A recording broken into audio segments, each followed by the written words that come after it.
It's June the 4th, Friday, lunchtime, and everybody knows that that was the week time. Keith, late breaking news. It didn't even get into the newsletter, but it changes everything in tech, or perhaps doesn't change anything in tech, but nonetheless is a headline.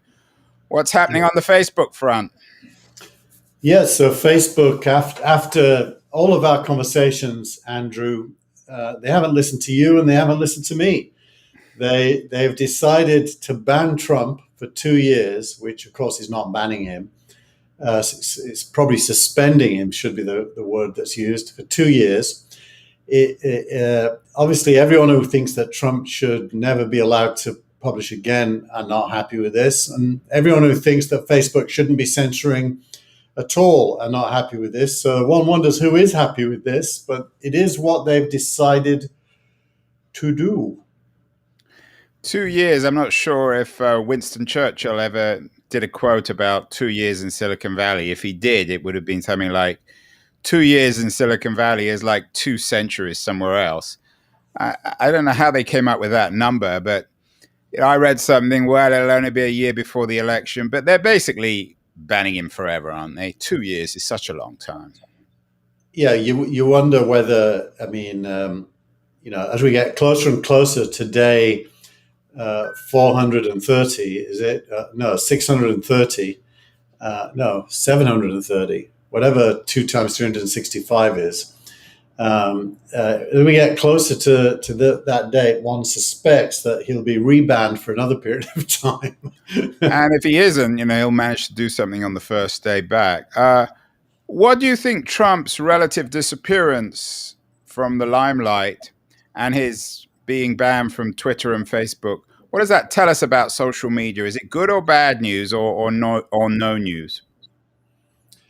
I think ultimately it's no news, because I think if Trump wanted to be in the limelight and had the energy to make it happen, even when you're not on Twitter and Facebook, there's so many ways for a celebrity of his scale to get in front of news cameras and the media. So I suspect he hasn't got the appetite to be in our faces. I don't think it's to do with them.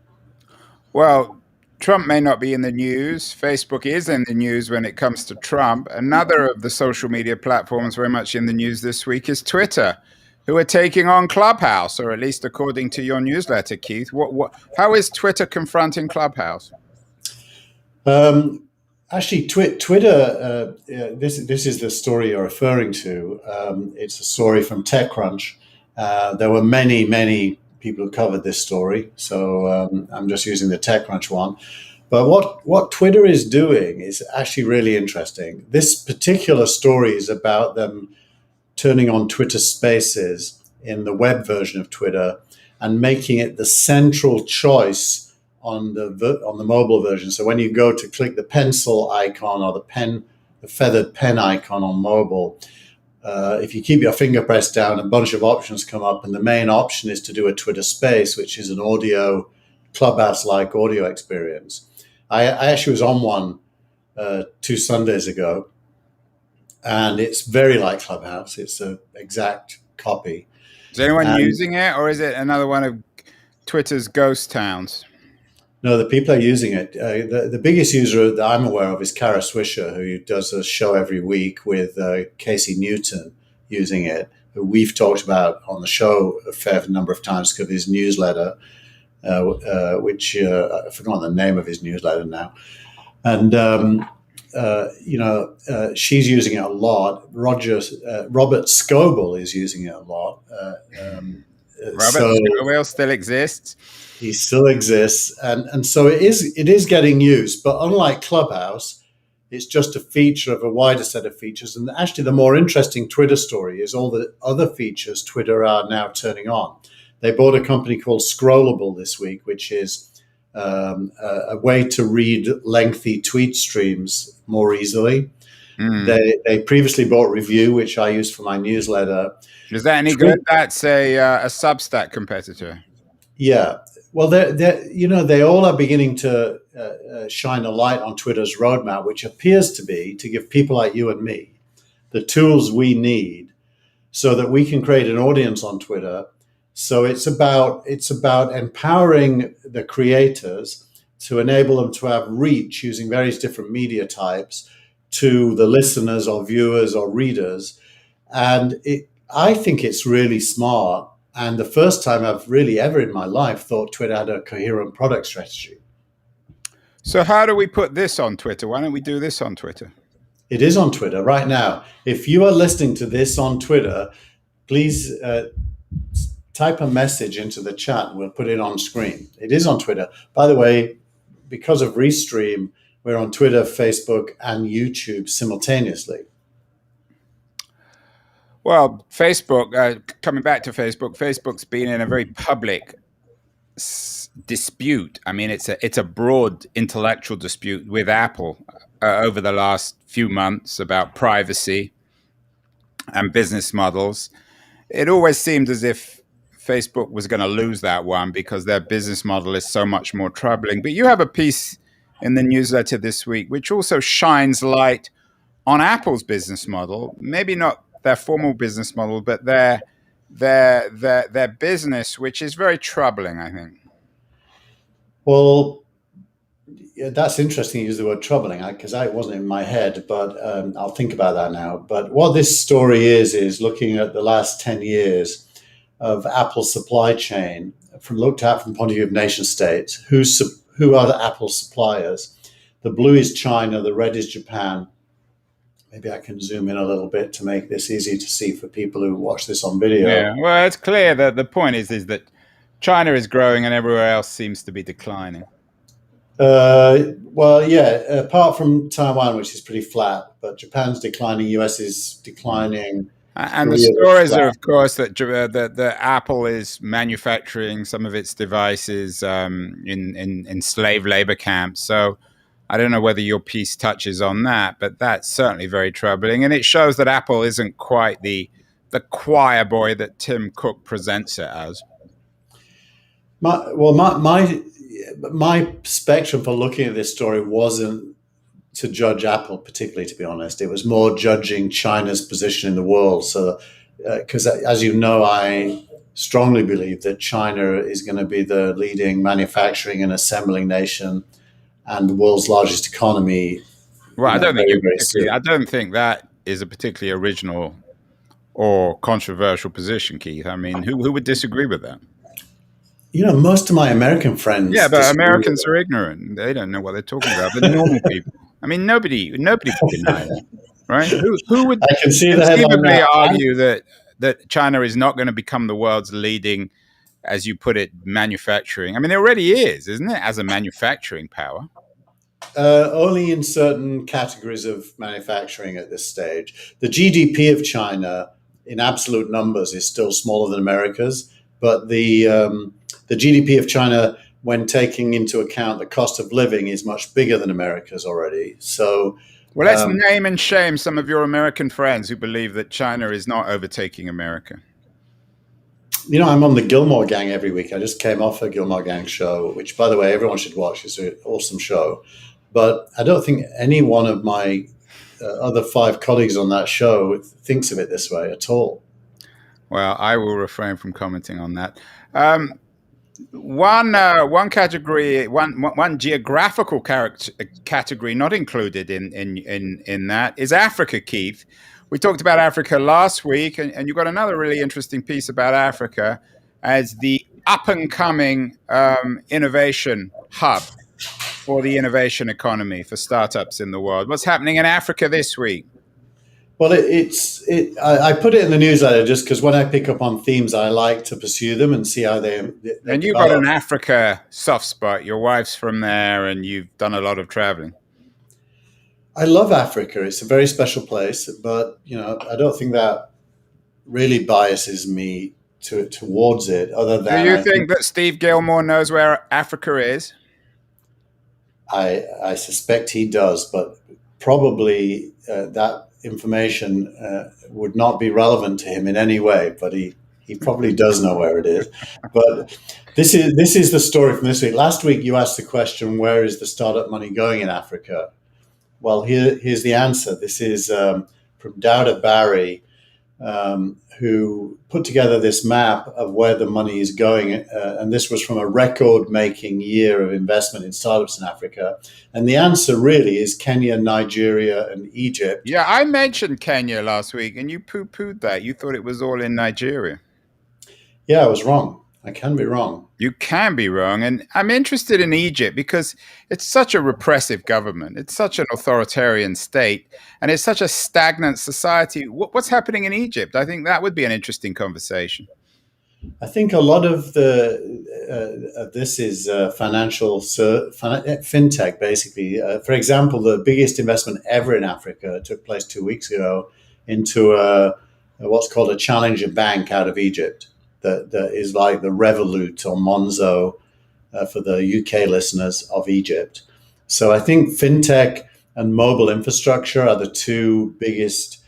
And then there's ag tech, a lot of agricultural tech in Africa. Um, those are the three big ones. And the other story this week is from CNBC, looking forward, saying that 2021 is going to be another record year in Nigeria in particular.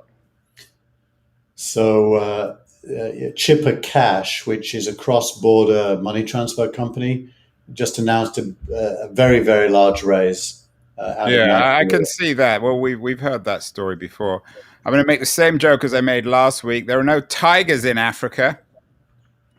But tigers again lead the news, your newsletter, and you seem to have an obsession with Tiger Capital. Why is Tiger so interesting and important, Keith? Because I still don't quite get their significance. I understand they're a big investor, but so what?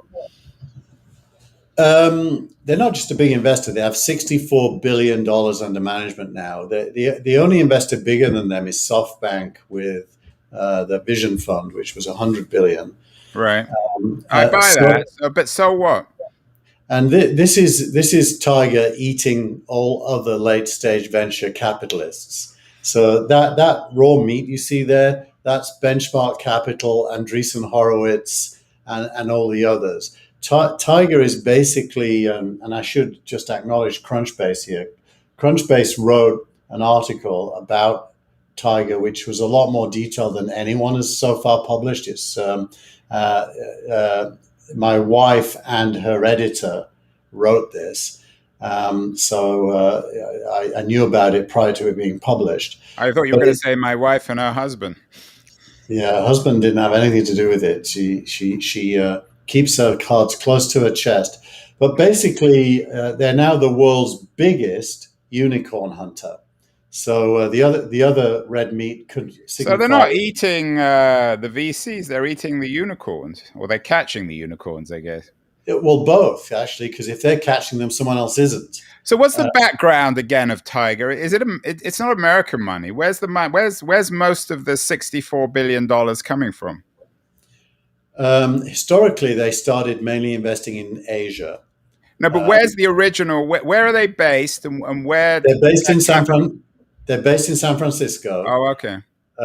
but they originally started investing in Asia, and as they became successful, gradually migrated to the US as their center of gravity, and that's been the case now for a few years. Um, and they're why is this interesting? It's interesting because, for me, because I believe that venture capital is highly disruptible. And here's somebody Well, successfully again, nobody would disrupting. disagree with that either. It's obvious. But Everything's it's highly never. disruptive. But the interesting thing, Andrew, is it's never really been disrupted. It's like an artisan business where Hmm. you get these individuals who claim to be good at picking companies, and that unless you give them your money, you'll lose it all because it's all about the individual insight. The truth is, it isn't. Tiger does no due diligence. It's all based on data analytics. And I'm actually trying to do the same thing for the seed stage with my project Signal Rank corporation that we've talked about previously. I think you can disrupt venture capital using data analytics and capital allocation strategies that don't involve these, in quotes, smart individuals that are good at picking companies. What about the global nature of Tiger? Where are they putting their money mostly?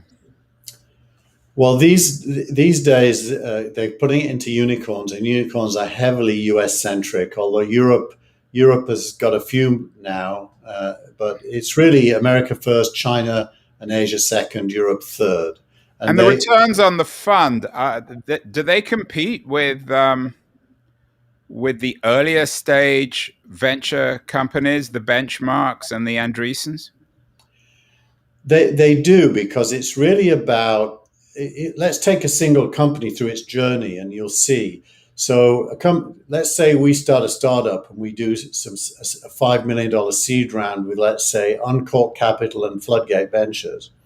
They get the right to keep putting money in all the way through, called pro rata. But actually, they run out of money after about two rounds of financing. They haven't got any left. So their share becomes available to an Andreessen or a Sequoia or a Benchmark who do the next stage. They also get the right to keep investing. But then, the company keeps progressing, becomes a unicorn. Tiger steps in and offers to write a very big check at a very high valuation that everyone feels is expensive, and no one competes.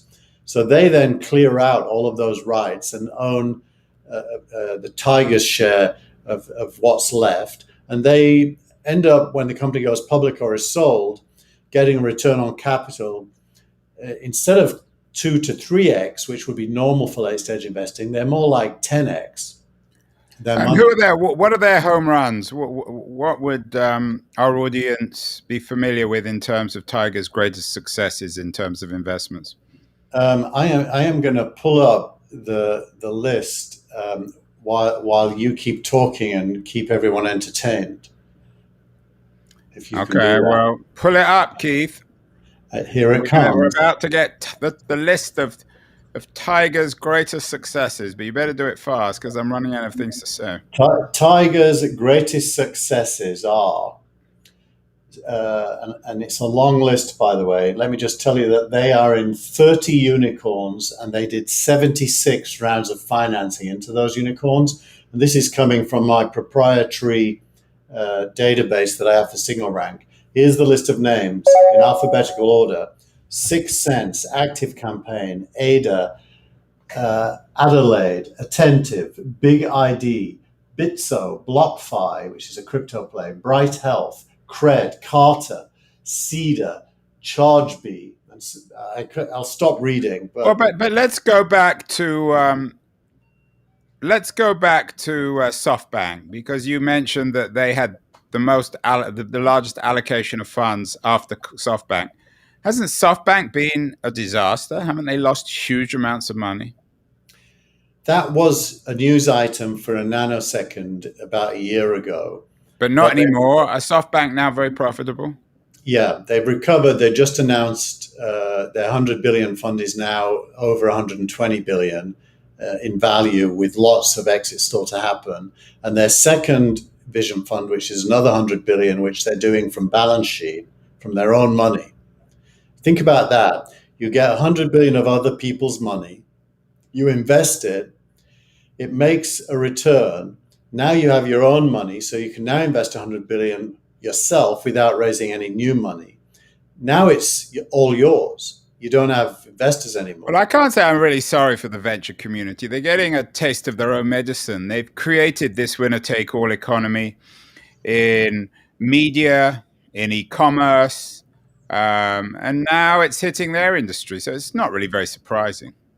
Well, yeah, the other thing, Andrew, and this is very important for me, is SoftBank is publicly listed. It's not a fund, it's a company. Seraphim, the UK fund, just announced it's going to publicly list, and Draper in the UK is a publicly listed fund. What I'm doing with Signal Rank is going to be a publicly listed fund in the seed space, working with all of the best seed managers. And the reason publicly listed is interesting is because it's not a fund, you don't distribute 80% of the profits to your investors. You keep them and reinvest them in the next cohort going forward. So the other great thing is investors who have an E-Trade account can buy your shares and participate in this early stage upside that is usually not available to them. Well, you So mentioned that Tiger is San Francisco based, but SoftBank isn't. And with this consolidation in the industry, I know you had a piece in this week's newsletter about people leaving the Bay Area, San Francisco. Does this strengthen or weaken the Silicon Valley is in decline argument? um, to me, I may be biased here, so my answer is going to be subjective and not scientific. But this is the story you're referring to. Techies are not moving to Miami; they're moving to Austin from Protocol, which is a great newsletter, by the way. I published this story mainly as a joke against Keith Raboy, who is telling everybody on his Twitter feed to move to Miami for the last 6 months. And the answer is they're not. They're going to Austin. So it was a bit of a joke. But to your serious question about the Bay Area, no, I don't think the Bay Area is in decline. In absolute terms, it's growing very fast. But other places are also growing now. So the relative balance is moving away from the Bay Area, but the Bay Area is still the single biggest component of the whole ecosystem. And is the reason for the growth of Miami and Austin and other places, is it tax? Is it climate? Yes. Is it culture? I think it's tax, and by the way, that's why I put this article in. Billionaires are racing to sidestep President Biden's plan to raise taxes. I don't think moving to Austin or Miami will achieve that because that's all about state tax. It is a tax reason, but it's state tax, not federal tax. I think the plan to sidestep Biden, and by the way, Biden today announced that he's prepared to compromise on corporate income tax in order to get the infrastructure deal through. So Biden may not stay the course on tax. But if he does, they're going to have to think of offshore solutions or maybe even losing their citizenship because the US is very, very good at collecting taxes. Well, Keith, you're the only billionaire I know. Are you going to move? I am not going to move. I'm going to pay my taxes like a good one. And of course, if you were to move, Keith, my guess is you would buy a supersonic jet, which is the Oh, tweet of the week. isn't it interesting? This is the startup called Boom, which, by the way, Boom launched at TechCrunch Disrupt. I think it's the first airplane to be launched at TechCrunch Disrupt. And now, many years later, United Airlines has placed an order for 15 supersonic airliners. It is not without its complications. The US doesn't allow supersonic airliners to fly over land due to the boom that they make. So that would have to change. But you could fly from the East Coast to Europe or from the West Coast to Asia using one. And obviously, it would be very fast. So Well, this you is can my fly from you can fly from California to Europe as well. You just would have to go the long way around. you'd have to go the long way around, I which mean, might not. you'd just fly over Canada. How much? First, two questions on this. Firstly, how imminent, and secondly, what kind of time saving is there? Say on San Francisco to London or New York to London. Well, normal airplanes fly at 500 miles an hour. These ones can get up to 2,000 miles an hour. So it's 4 times faster. So instead of, if it's a 10-hour flight from San Francisco to London, divided by 4, you're at 2.5. And what will this mean to companies like Boeing or aerospace? Is it going to have an impact on the manufacturing economy, or the manufacturing economics of are they the Tesla of the airline industry? They have Tesla-like elements. They are using sustainable fuels as well, incidentally. But I think the answer is no. I think what happens here. Well, the first question is, will United make money? Well, you know the answer to that is no, because United never make money with anything, and United is with AT&T and various others, a pathetic company. It's never going to change. But So I think it's the cost of the airplane and running it mm, versus the much smaller number of passengers that it will carry. yeah, it's Uh, not. It doesn't seem like United, or for that matter, any American airline player. I could see Singapore Airlines or one of the Middle Eastern airlines using these things? Well, if anyone uses them, then the answer to your Boeing question is Boeing acquires Boom. Yeah, well, that's what I was thinking. And of course, this also speaks of the growing, and this has been a theme we always talk about every week, Keith, the globalization of the economy. If you can get from San Francisco to India or Israel, or certainly China in, I don't know, what, 4 or 5 hours, it makes all the difference. It suddenly means that the San Francisco to Beijing flight is about the same distance as San Francisco to New York. Yep, exactly. Well, I don't know. What do you think? Do you think that matters post COVID? Do you think is face to? I actually had the experience this week. I spoke to a colleague who was in India, just recovering from COVID, actually, who I was discussing Signal Rank with, and he said, "I still like to meet face to face. I'm coming to New York. Can we meet?" And that's like a personal preference. So I still think there will be face to face, but I think Yeah, it well, that's will. yeah. I think that face to face will. Well, I think this whole COVID thing in a couple of years it will seem as if nothing happened. That's my sense. I don't think it's changed very much of anything. I mean, it's obviously been good for Zoom and everyone else and for Amazon, but I think things are just going to get back to normal. I think it's been exaggerated, the impact, unless you're obviously tragically, if you lose your life or you lose the life of a loved one or you lose your job, but it hasn't really affected tech people. I mean, if anything, it's been good for the tech community. It's been good. For me, I think where the bar is for face to face versus Well, remote you has like the moved. bar, Keith, don't you? Yeah, I like the bar. The bar has moved. I would travel quite easily in the past. Now I'll be quite happy to use remote connections up until the point where face to face it really feels necessary. So I definitely will travel less for meetings than I did before, but I won't stop it altogether. Well, some things never change. Your startup of the week could have been startup of the week 5, 10, 15 years ago. Another photo sharing app. Surely we don't need another one, Keith. What's happening on the photo sharing app front? So this is the number one app in the App Store for 2 weeks in a row, Paparazzi, which I think is, I don't know if it's a really bad name or a really good name, but it's a memorable name, Yeah, Paparazzi. that's not bad for a. I mean, it's bad, but the field is bad, so by definition, it's good. So they raised a Series A of 20 million, which is a big number. So it's a bit of a paparazzi number. Yeah. And it basically blocks the camera pointing to yourself. So it doesn't allow selfies, and it forces you to only take pictures of things in front of you. And it is not like a prolific sharer either.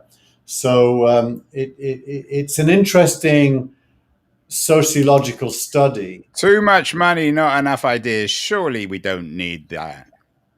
Well, we probably didn't need Instagram that put Well, filters we on did. stuff. Instagram changed everything. I mean, there was no Instagram culture or economy before Instagram. But paparazzi. When are they going to photograph us, Keith? Are we paparazzi types?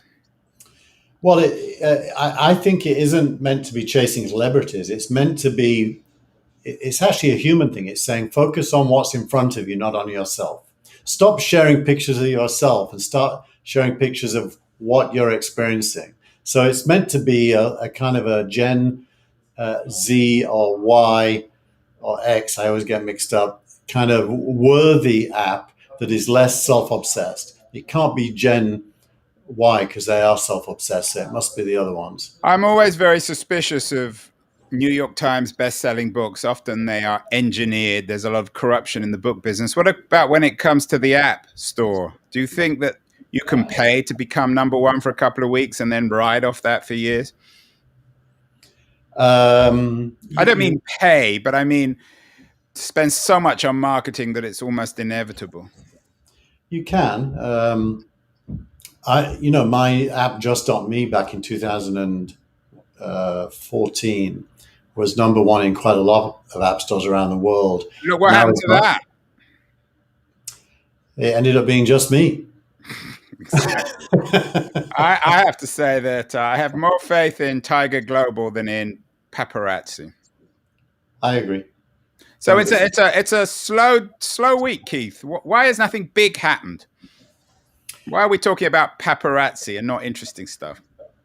You know, the week is what it is. That's why the show's called That Was the Week. And some weeks that was the week is eye poppingly good, and other weeks the week is snooze fest Well, I not hope we good. haven't made the audience snooze. That was the week for June 4th. My prediction, and interesting chat. My prediction is June 11th. Something big is about to happen. We're in the pre-earthquake stage now of tech. So this time next week, Keith, we'll be talking about perhaps the merging of what? Facebook and Google? Yeah, very good prediction, Andrew. Remind me not to invest in your next idea. Yeah. Or my previous idea. Well, have a great week, Keith. And that was the week for June 4th. Lots of interesting stuff. Tiger Global, Tiger Global, Tiger Global. At least we didn't talk about Paul Graham. Have a great week, and we'll all talk next week. Thank you, the famous Andrew Keane.